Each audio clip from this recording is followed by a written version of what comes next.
लोक म्हणतात 6 डिसेंबरला आंबेडकरी समाज लाखोंच्या संख्येने मुंबईत उतरतो. हो, उतरतो.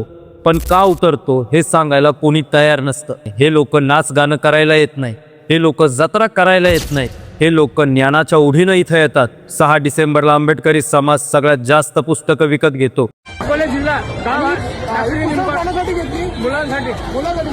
इतकी पुस्तकं घेतो की त्या दिवशी इथल्या स्टॉलवर कोट्यावधी रुपयाची विक्री होते.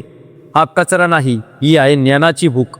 आणि रेल्वे 25 ते 30 लाख लोक मुंबईत उतरले की तिकीट विक्री, प्लॅटफॉर्म तिकीट, ट्रॅव्हल्स. रेल्वेला त्या आठवड्यात होणारा फायदा सामान्य दिवसापेक्षा अनेक पटींनी जास्त असतो. देशाला पैसा कोण देतं त्या दिवशी? तर हेच लोक. 1 ते 6 डिसेंबर दरम्यान मुंबईच्या बाजारात अचानक स्पाइक येतो. कपडे, हॉटेल, चहा, स्टेशनरी, टॅक्सी, ऑटो सगळ्यांचा व्यवसाय फुलतो. कारण आंबेडकरी अनुयायी इथे आलेले असतात. ते फक्त येत नाहीत, ते खर्च करतात, आर्थिक चक्र चालवतात. हा समाज आधी कुठे होता, आज कुठे आहे?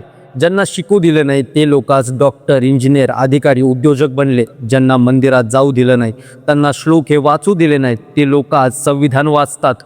ज्यांना माणूस मानलं नाही ते लोक आज जगभरात ह्युमन राईट्सचं नेतृत्व करतात.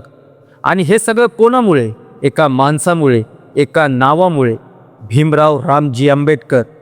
6 डिसेंबरला आम्ही गर्दी करायला येत नाही, आम्ही कंठ फुटेपर्यंत ओरडायला येत नाही, आम्ही फक्त त्या माणसाला नतमस्तक व्हायला येतो ज्यांनी आम्हाला माणूस पण दिलं. हे आंबेडकरी समाजाचं सामर्थ्य आहे. ज्ञानातलं सामर्थ्य, शिस्तीतलं सामर्थ्य, आर्थिक योगदानातलं सामर्थ्य. म्हणून एक गोष्ट लक्षात ठेवा, 6 डिसेंबरची गर्दी कचरा नाही, ती आहे शिस्त, ती आहे ज्ञानाची चालना आणि ती आहे अर्थव्यवस्थेला मिळालेली गती. आणि आम्ही येतो कारण आजही आमच्या मनात एकच नाव धडधडतंय, ते म्हणजे डॉक्टर बाबासाहेब आंबेडकर.